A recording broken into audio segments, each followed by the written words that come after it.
name's Ken Smith, 41 years old from Baker, West Virginia.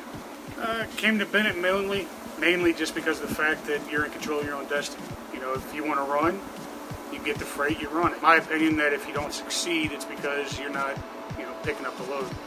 You're just sitting at home instead of doing your job.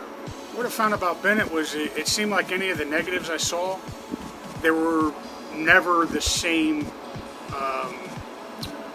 contingency. It wasn't everybody saying the same thing.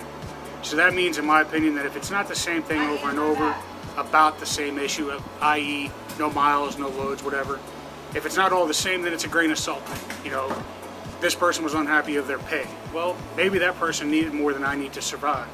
This person wasn't happy because of home time. Well, maybe he needs to be home more than I do. So, being the fact that it wasn't all the conglomerate, the whole group feeling, I was like, you know what? It seems to me like it's just something you make of your own.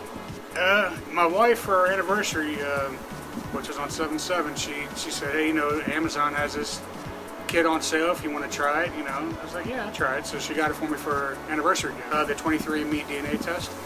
So she got me the DNA test, and when we got back from our anniversary from Vegas, I'd sent it in and everything, and about a month later, I got my results, and I'd never known who my father was. 41 years old, absolutely no idea of anything from this half of me, So I got my results back. I looked online and found that I had my very first closest relative was an uncle, and his name was Ronald Straight.